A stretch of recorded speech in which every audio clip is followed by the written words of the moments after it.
Shalom, selamat hari Minggu Bapak Ibu dan Saudara sekalian. Bersyukur hari ini kita dapat beribadah bersama dan saat ini kita akan merenungkan firman Tuhan. Mari kita meneduhkan diri, kita berdoa, mohon berkat Tuhan supaya Tuhan melawat kita saat kita merenungkan firman Tuhan. Bapa kami yang ada di dalam kerajaan surga, kami mohonkan lawatan kasih dan berkat Tuhan. Dimanapun kami berada pada hari ini Tuhan, mohon Tuhan hadir. Tuhan menerangi hati dan pikiran kami. Roh Kudus berkati supaya kami dapat memahami firman Tuhan dan berkati supaya kami dapat melakukan firman Tuhan. Berfirmanlah ya Tuhan, di dalam nama Tuhan Yesus kami berdoa. Amin. Bapak Ibu dan saudara sekalian, sesuai dengan urutan membaca firman Tuhan, merenungkan bersama selama 2,5 bulan ini melalui kebaktian umum. Hari ini kita sampai kepada pembacaan perenungan dari Efesus 6 ayat 5 sampai dengan ayat yang ke-9. Bapak Ibu dan saudara sekalian, mari persiapkan Alkitab dan mari kita baca bersama Efesus 6 ayat 5 sampai dengan ayat yang ke-9. Hai hamba-hamba, taatilah Tuhanmu yang di dunia dengan takut dan gentar, dan dengan tulus hati, sama seperti kamu taat kepada Kristus. Jangan hanya di hadapan mereka saja untuk menyenangkan hati orang, tetapi sebagai hamba-hamba Kristus yang dengan segenap hati melakukan kehendak Allah, dan yang dengan rela menjalankan pelayanannya seperti orang-orang yang melayani Tuhan dan bukan manusia. Kamu tahu bahwa setiap orang, baik hamba maupun orang merdeka, kalau ia telah berbuat sesuatu yang baik, ia akan menerima balasannya dari Tuhan. Ayat 9, dan kamu tuan-tuan, perbuatlah demikian juga terhadap mereka, dan jauhkanlah ancaman. Ingatlah bahwa Tuhan mereka dan Tuhan kamu ada di surga, dan ia tidak memandang muka. Amin. Bapak, Ibu, dan saudara sekalian, melalui ayat yang kita baca, rupanya jemaat yang ada di Efesus memiliki latar belakang status yang berbeda. Ada yang berlatar belakang sebagai hamba. Kata hamba di sini saudara sekalian berasal dari kata doulos. Doulos itu artinya budak. Budak yang bagaimana? Budak belian, artinya mereka tidak punya hak atas dirinya. Budak dalam arti doulos adalah orang yang dianggap manusia tetapi juga dianggap barang yang diperjualbelikan. Jadi di dalam gereja Efesus ada jemaat yang berlatar belakang hamba atau doulos, dan ada juga yang berlatar belakang tuan. Nah, rupanya ada kesulitan pergumulan mereka di tengah hidup berjemaat. Itu sebabnya Paulus memberikan penekanan di dalam ayat yang tadi kita baca tentang hamba dan tentang tuan. Kesulitannya apa sih? Saudara, kesulitannya adalah dimulai dari pemahaman tentang siapa si tuan itu. Saudara, kalau kita belajar dari bahasa Yunani, baik tuan maupun Tuhan, di dalam bahasa Yunani menggunakan kata yang sama, yaitu kurios. Kata kurios itu dapat berarti Lord atau Master, artinya Tuan. Dapat juga berarti the Lord, yang artinya adalah Tuhan Allah. Nah, saudara sekalian, itulah sebabnya seorang budak Kristen di tengah situasi seperti itu akan mulai bergumul bertanya-tanya, saya punya Tuhan, yaitu orang yang kepadanya saya harus taat. Tapi sekarang saya punya kurios juga, yaitu Tuhan di surga. Kepada siapa saya harus taat? Demikian juga para tuan. Mereka biasa dipanggil kurios, Tuhan. Tapi sekarang mereka sebagai orang Kristen, mereka juga punya kurios juga, Tuhan yang di atasnya. Jadi kalau begitu saudara, di dalam pergumulan ini, bagaimana solusinya? Mungkin saudara berpikir, ya gampang lah. Kalau Anda budak, tinggalkan aja Tuhan Anda, lalu taat sama Tuhan. Atau kalau Anda seorang Tuhan, tinggal lepaskan budak Anda, selesai. Saudara, masalahnya tidak sesimpel seperti itu. Tetapi yang menarik saudara sekalian, di dalam Efesus 6 ayat 5 sampai 8 yang tadi kita baca, nasihat firman Tuhan sama sekali tidak menyinggung hal mengenai tinggalkan Tuhanmu atau lepaskan budakmu. Yang ada adalah di dalam ayat yang kelima, hai hamba-hamba, taatilah Tuhanmu yang di dunia dengan takut dan gentar, dan dengan tulus hati, sama seperti kamu taat kepada Kristus. Wow, bukannya diminta untuk meninggalkan tuannya, tetapi justru untuk mentaati tuannya. Bukan hanya sekedar taat, bahkan dikatakan seperti kamu taat kepada Kristus. Saudara, apakah ini berarti bahwa Tuhan mengizinkan perbudakan? Atau jangan-jangan Paulus ini takut diprotes oleh para Tuhan yang ada? Apakah demikian? Saudara, untuk memahaminya kita harus memahami bagaimana sistem perbudakan di zaman Romawi. Saudara, sistem perbudakan di zaman Romawi berbeda dengan perbudakan di zaman modern, saudara sekalian, di mana orang disuruh kerja paksa, mengalami aniaya. Saudara, di dalam sistem perbudakan Romawi, saudara sekalian, paling tidak yang pertama, secara demografi atau jumlah orang, jumlah budak, di Kekaisaran Romawi, yang pusatnya adalah di semenanjung Itali, jumlah budak yang ada pada tahun pertama, tahun 1 sebelum Masehi, itu menurut catatan sejarah adalah kurang lebih jumlahnya 3 juta orang budak. Saudara, 3 juta orang budak itu banyak atau sedikit? Penduduk Jakarta Selatan, ingat saya kurang lebih 2,4 sampai 2,5 juta. Jadi saudara, jumlah budak yang ada di semenanjung Itali pada tahun 1 sebelum Masehi lebih banyak daripada jumlah orang di Jakarta Selatan, saudara. Dan kalau jumlah itu diprosentasekan terhadap jumlah penduduk di semenanjung Itali itu, di wilayah Kekaisaran Romawi itu, kurang lebih adalah 40% dari jumlah penduduk. Jadi saudara sekalian, jumlahnya adalah jumlah yang besar, bukan? Itu sebabnya peran budak itu di dalam sistem sosial di Kekaisaran Romawi itu sangat penting, sangat besar pengaruhnya. Dan termasuk pengaruhnya di dalam pertumbuhan ekonomi. Saudara, dari mana sih budak itu berasal? Saudara mungkin memikirkan, yang saudara pikirkan adalah budak itu orang yang kerja kasar, disiksa, dianiaya. Benar saudara sekalian, doulos itu adalah budak yang tidak punya hak atas dirinya sendiri. Bahkan dia bisa dibunuh, dianiaya. Dan dalam hal ini tuannya bisa bebas. Tapi saudara sekalian, kenyataannya tidak selalu semuanya demikian. Kenapa? Karena saudara, budak itu pada dasarnya didapat oleh orang Romawi dari pertama rampasan atau tawanan perang. Jadi kalau pasukan Romawi pergi berperang, lalu kemudian dia menang, maka orang-orang yang dia kalahkan itu dijadikan budak. Bahkan saudara sekalian, waktu pasukan Romawi itu berangkat berperang, maka di belakangnya itu diikuti oleh para pedagang budak. Jadi begitu menang, tawanannya langsung dibeli sama pedagang budak, lalu dibawa ke masyarakat, dijual dengan harga tinggi. Julius Caesar pernah menang terhadap musuhnya, lalu berhasil menawan 53.000 orang sebagai tawanan, lalu dijual jadi budak. Saudara bisa bayangkan betapa besarnya harganya, jumlah uang yang didapat. Nah, jadi orang tawanan, lalu kemudian orang yang berbuat salah juga bisa dijadikan budak, atau orang yang diculik lalu dijadikan budak dan sebagainya. Nah, yang menarik saudara, karena beragam latar belakang sumber budak ini saudara sekalian, sehingga kemudian latar belakangnya bisa macam-macam. Mereka bisa saja pekerja kasar, tapi mereka juga bisa seorang intelektual. Bahkan ada dokter yang kemudian karena dia ditawan, dijual jadi budak.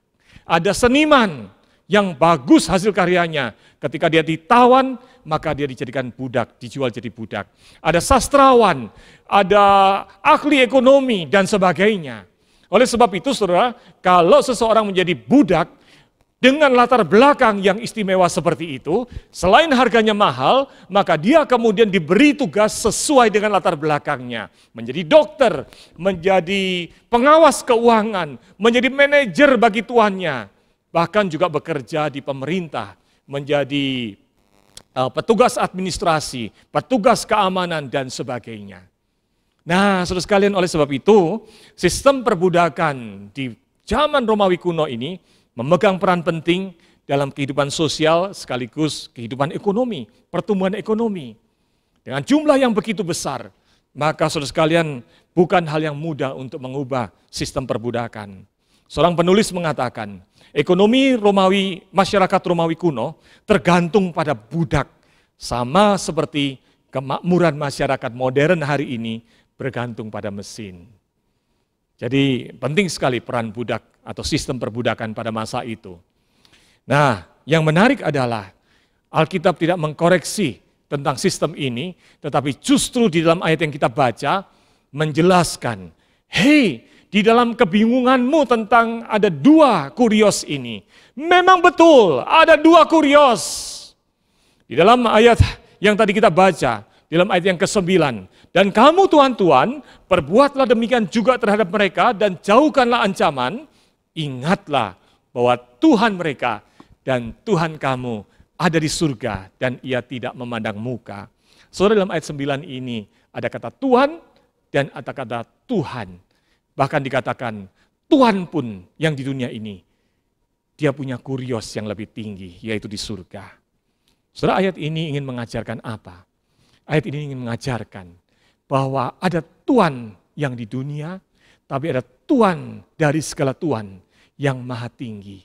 Tuhan inilah yang kemudian dijelaskan di dalam Efesus 1 ayat yang ketiga yang pernah kita renungkan. Tuhan yang maha tinggi ini adalah Allah Tritunggal, yang menciptakan langit dan bumi, yang layak disembah. Tuhan inilah yang menyediakan warisan di surga. Lalu dalam Efesus 2 ayat yang ke-10, firman Tuhan mengingatkan bahwa Tuhan yang maha tinggi ini, dia juga adalah Tuhan yang menyediakan pekerjaan baik untuk anak-anaknya. Nah, di sini saudara kita dapat benang merahnya. Ada perbedaan antara Tuhan yang maha tinggi itu dengan Tuhan yang di dunia. Tuhan yang maha tinggi itu menyediakan pekerjaan baik. Tuhan yang di dunia ini adalah cara Tuhan di dalam menyediakan pekerjaan baik untuk anak-anaknya bisa berkarya di tengah dunia. Itu sebabnya tidak ada konflik antara Tuhan ini. Tuhan itu menyediakan pekerjaan-pekerjaan yang sebetulnya adalah cara Tuhan supaya orang-orang Kristen di Efesus bisa berkarya sesuai dengan panggilannya di tengah dunia. Allah menyediakan pekerjaan baik untuk dikerjakan. Saudara, itu sebabnya poin pertama ini penting. Ketika saudara ada di dalam posisi memang tidak ada perbudakan lagi. Tetapi bila saudara ada di dalam posisi sebagai pegawai, sebagai karyawan, maka marilah kita melihat dan menerima status dan pekerjaan kita itu sebagai cara Tuhan menyediakan pekerjaan baik untuk Anda berkarya di tengah dunia. Saudara, akhir-akhir ini banyak orang yang mengajarkan kepada generasi saat ini, jangan mau jadi pegawai, jadi bos. Jangan mau jadi ekor, jadi kepala. Tinggalkan pekerjaanmu, mulai rintis usaha pekerjaan, jadi bos. Kayak gua gini. So sekalian, seolah-olah pekerjaan bos itu adalah pekerjaan yang hebat, yang luar biasa. Dan pekerjaan sebagai pegawai atau karyawan adalah pekerjaan rendahan, bahkan seperti kutukan. Makanya saudara, banyak orang-orang muda hari ini merasa sedih, atau orang-orang yang sudah bekerja lama merasa sedih ketika kemudian bertemu dengan teman-teman alumninya, lalu kemudian tanya, kerjaanmu apa? Saya jadi pegawai. Yang lainnya jadi bos, pemilik usaha, direktur dan sebagainya. Rasanya ciut hati. Saudara, berkat Tuhan, buat tiap orang berbeda-beda posisi. Dan di dalam tiap posisi Tuhan punya berkat-berkat tersendiri. Nah, saudara sekalian, ada orang yang Tuhan percayakan menjadi pemilik perusahaan, menjadi pimpinan atasan.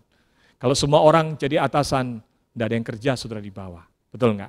Jadi semua posisi sama baiknya. Di setiap posisi ada berkat Tuhan.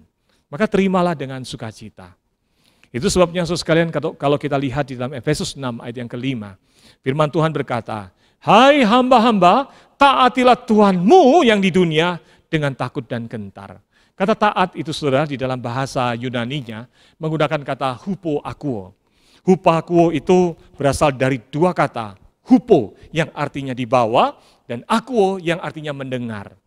Saudara, dengan kata lain, kata taat itu sebetulnya adalah sikap rendah hati untuk mendengar, untuk mengikuti arahan.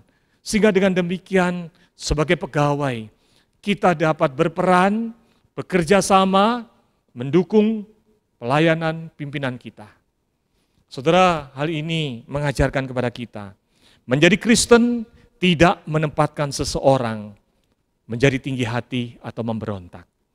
Tetaplah di dalam tugas Anda dan lakukan yang terbaik, karena pekerjaan Anda adalah cara Tuhan menyediakan pekerjaan baik buat Anda. Nah, berikutnya saudara sekalian. Poin kedua, kalau Anda seorang pegawai atau seorang karyawan, bekerjalah dan berdoalah untuk kebaikan Anda dan untuk kebaikan perusahaan atau atasan tempat Anda bekerja.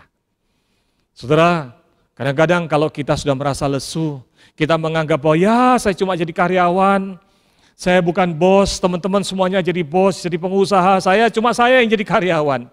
Akhirnya saudara bekerja, datang ke kantor dengan lesu, akhirnya saudara kehilangan gairah, saudara datang hanya untuk kerja supaya dapat penghasilan, dapat gaji. Maka lama-lama saudara bisa depresi, saudara. Banyak orang seperti ini sedang di tengah-tengah kota modern yang sibuk ini. Bekerja jadi beban, bekerja akhirnya ya udahlah yang penting dapat gaji. Gua sebetulnya nggak mau kerja jadi pegawai kayak gini. Saudara, bukan itu cara kerja orang Kristen. Saudara, bekerjalah dan berdoalah untuk kebaikan Anda. Bekerja memang betul Anda membutuhkan pekerjaan supaya boleh jadi penghasilan buat Anda. Tapi juga sambil bekerja, berdoalah dan bekerjalah, usahakan yang terbaik untuk perusahaan tempat Anda bekerja. Itulah yang dimaksud di dalam ayat yang ke-7. Dan yang dengan rela menjalankan pelayanannya seperti orang-orang yang melayani Tuhan dan bukan manusia. Saudara, kata rela di dalam bahasa aslinya adalah eunoia. Kata rela ini dalam arti eunoia ini artinya adalah niat baik, pikiran baik.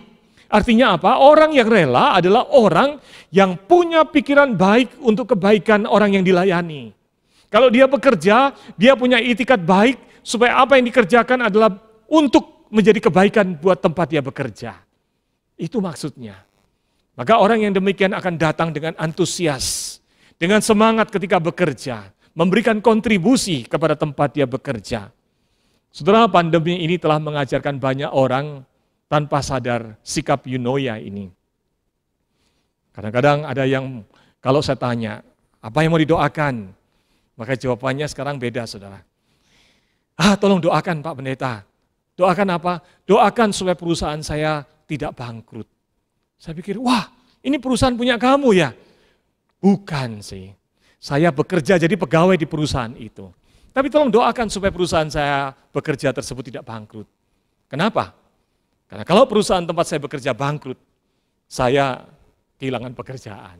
Betul ya? Saudara, memang alasannya pragmatis. Tapi paling tidak sudah mulai ada usaha berpikir dan melihat bahwa saya harus berbuat sesuatu untuk kebaikan di tempat saya bekerja. Saya harus mendoakan perusahaan tempat saya bekerja. Saudara sekalian, orang Kristen harusnya lebih dari itu. Orang Kristen harus melihat bahwa kehadirannya di tengah-tengah pekerjaan itu pun adalah panggilan Tuhan. Tuhan ingin kita jadi berkat bagi perusahaan tempat kita bekerja. Saudara, masih ingat mungkin tahun kemarin saya mengajarkan tentang prinsip panggilan. Saudara, Martin Luther mengatakan begini, di dalam setiap posisi kita di tengah dunia ini, mungkin menjadi ibu rumah tangga, menjadi pegawai, menjadi pengusaha, dalam posisi apapun juga, ada relasi. Dan di dalam setiap relasi kita dengan orang, ada misi Tuhan yang Tuhan ingin lakukan di dalam diri kita. Saudara, itulah panggilan kita. Kalau saudara melakukan itu dengan baik, maka saudara akan jadi berkat buat perusahaan Anda, dan perusahaan Anda pada akhirnya juga menjadi saluran berkat Tuhan buat Anda.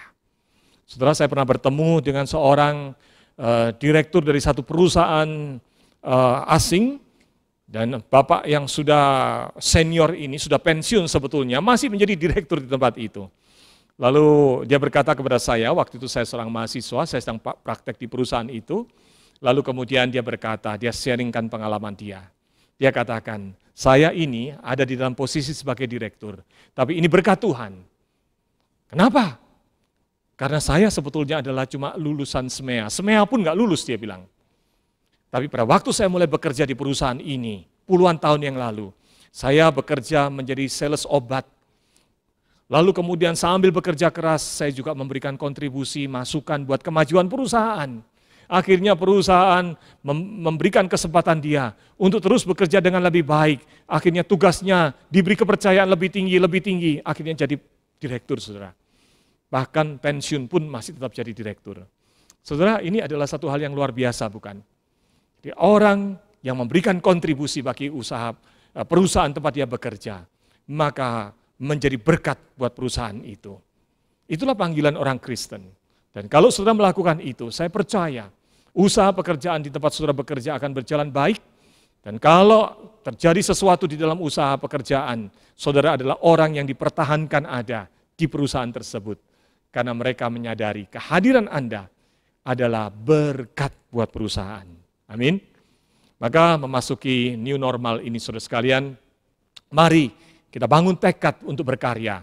Sebagai pegawai, sebagai karyawan, saya bekerja dengan niat baik dan berdoa untuk kebaikan tempat saya bekerja.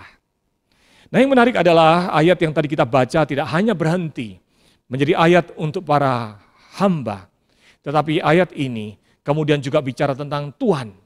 Dalam ayat yang ke-9, firman Tuhan berkata begini, dan kamu tuan-tuan perbuatlah demikian juga terhadap mereka, dan jauhkanlah ancaman. Ingatlah bahwa Tuhan mereka dan Tuhan kamu ada di surga, dan ia tidak memandang muka.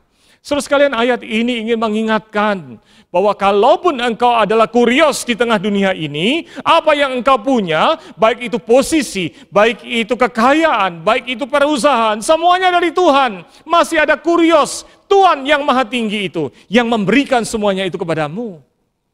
Maka gunakan dengan bertanggung jawab. Posisi, kekayaan, dan perusahaanmu bukan digunakan untuk menekan pegawai, tetapi untuk kemuliaan Tuhan yang di surga itu. Setelah hal ini mengantar kita kepada poin kedua tentang para atasan dan pemilik usaha. Bila Anda adalah para atasan atau pemilik usaha, pergunakanlah posisi dan bisnis yang Anda miliki sebagai cara Tuhan menyediakan pekerjaan baik untuk Anda maupun juga untuk pegawai Anda. Perusahaan Anda memang betul untuk memberikan penghasilan buat Anda dan keluarga Anda. Tapi perusahaan Anda juga adalah cara Tuhan untuk menyediakan pekerjaan bagi pegawai-pegawai Anda. Amin. Itulah cara berpikir pengusaha Kristen, pimpinan Kristen. Saudara sekalian, bukan hanya berhenti di situ. Di dalam ayat yang ke-9, bagian awal firman Tuhan berkata begini, dan kamu tuan-tuan, perbuatlah demikian juga terhadap mereka. Saudara, apa yang dimaksud dengan perbuatlah demikian juga? Saudara, yang dimaksud dengan perbuatlah demikian juga, itu mengacu kepada nasihat yang diberikan kepada para hamba. Apa yang diberikan kepada hamba? Nasihat apa? Nasihat untuk taat dan rela, bukan? Apakah seorang tuan juga harus bersikap taat dan rela kepada budaknya? Ya lucu saudara, masa tuan harus taat dan rela kepada budaknya? Apa maksudnya? Saudara, kalau kita memahami taat dalam arti yang seperti dalam arti bahasa Indonesia, taat itu adalah nurut, mengikuti perintah, maka artinya memang jadi aneh. Tetapi di dalam bahasa Yunani, tadi kan kita belajar bahwa yang dimaksud taat itu adalah hupo akuo, yaitu sikap dengan rendah hati, mendengarkan. Saudara, dalam hal ini, pimpinan, atasan, pemilik perusahaan, pengusaha, siapapun Anda perlu memiliki telinga yang dengan rendah hati memperhatikan pegawai Anda, mendengar keluh kesah mereka. Kita tidak bisa mengatakan, nah saya nggak mau tahu deh, yang penting untung, yang penting cuan, saya nggak mau tahu, terserah kamu, susah ya susah. Saudara, bukan itu seorang pengusaha Kristen. Kita harus mendengarkan dengan baik-baik. Bahkan saudara sekalian, kalau kita belajar di dalam manajemen modern, saudara mungkin mengenal Jack Welch. Jack Welch itu adalah CEO dari General Electric, CEO yang terkenal pada masanya, saudara. Nah, salah satu yang dia jalankan adalah dia menerapkan sistem di mana para pegawai apapun levelnya secara reguler diminta untuk berkumpul di unitnya, rapat-rapat kecil. Untuk apa? Untuk memikirkan apa yang dapat dilakukan untuk kemajuan pekerjaan mereka. termasuk petugas cleaning service. Mereka kumpul, lalu mereka membahas, waduh tongkat pelnya terlalu pendek, punggung jadi sakit, bersihin jadi kurang bagus. Kita usulin yuk ke atasan supaya dipanjangin sedikit tongkatnya. Maka didengar, diikuti. Ada keluhan apa, ada masukan apa, diikuti untuk kemajuan perusahaan. Saudara, cara Jack Welch ini di dalam manajemen sekuler kemudian mulai diikuti oleh banyak perusahaan. Karena masukan-masukan itu berguna untuk kemajuan. Saudara, kalau di dalam dunia sekuler, hal mendengar dengan rendah hati itu perlu dimiliki oleh para pimpinan, para pengusaha. Maka di dalam kehidupan seorang pengusaha Kristen apalagi, kita perlu punya hati, punya telinga yang rendah hati mendengar keluhan. Itu sebabnya saudara sekalian, Tuhan menginginkan kita menjadi orang yang sama melakukan hal itu. Yang kedua saudara sekalian, bicara rela. Rela itu adalah eunoia. Seorang pengusaha, seorang pimpinan perlu memiliki sikap eunoia terhadap pegawainya. Yaitu apa? Satu itikat baik. Saya memiliki perusahaan, perusahaan ini bukan hanya untuk saya. Perusahaan ini juga untuk mensejahterakan pegawai. Jadi saudara, apa yang dilakukan adalah juga untuk kepentingan bersama. Hal ini mengantar kita kepada poin yang kedua.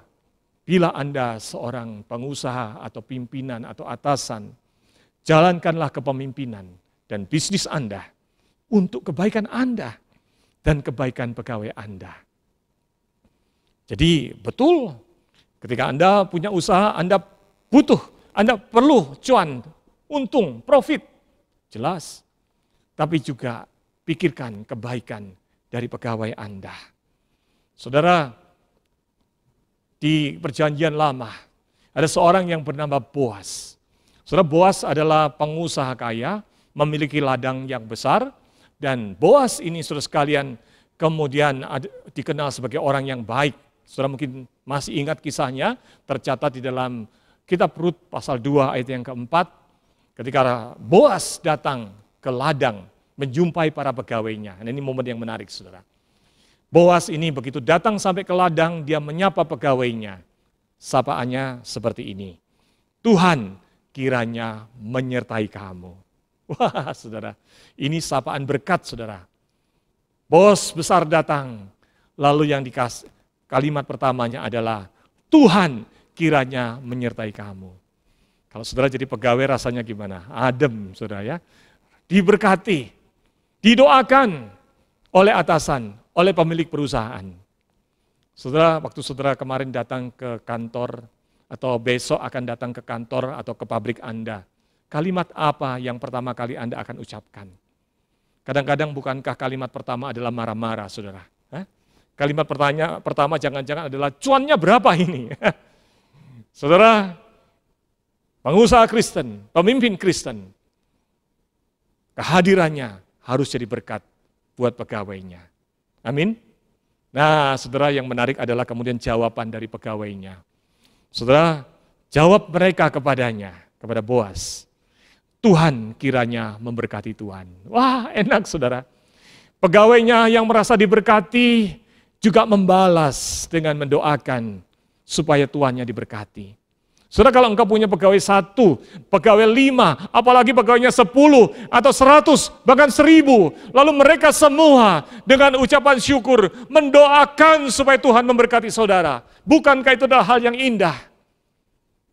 Saudara, kalau Anda melakukan eunoia, memperhatikan, mengasihi, mendoakan, mengupayakan kebaikan pegawai Anda, biarlah pegawai Anda yang telah diberkati oleh Tuhan juga mendoakan Anda. Dan Anda diberkati dalam usaha pekerjaan Anda. Amin. Nah, yang menarik tentang Boas ini. Kemudian Boas ketika datang, dia melihat Ruth.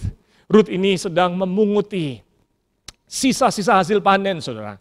Kalau orang memanen gandum, maka ada yang berceceran. Ada gandum yang tinggal 1 helai belum terpanen dan sebagainya. Ruth datang, lalu kemudian mengumpulkan gandum itu.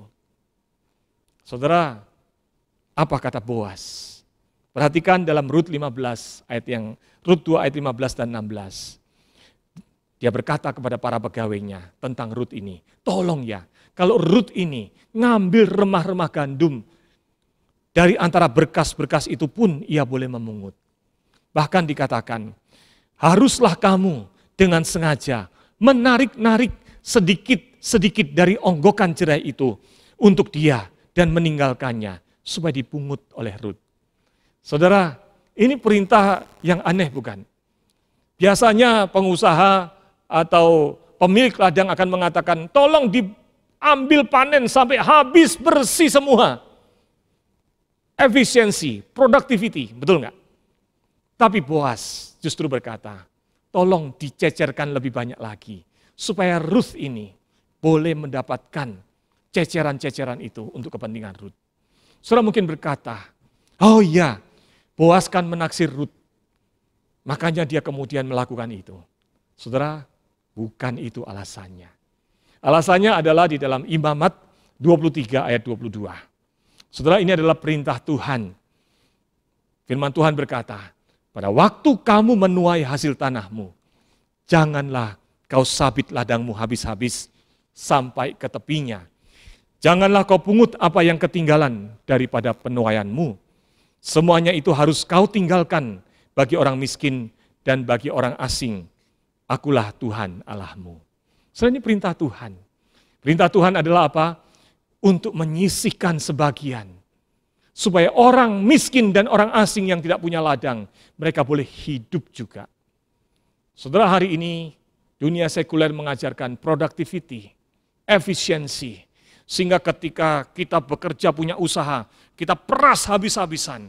Ada saudara pengusaha-pengusaha yang peras sampai habis-habis sedemikian rupa, pegawainya itu seperti sudah kayak kain pel diperas sampai gak ada airnya lagi, saudara. Kayak santan diperas sampai sudah ampas pun dibejek-bejek. Sampai gak bisa nafas lagi, gak bisa bekerja lagi, gak bisa hidup lagi. Saudara, itu adalah cara dunia.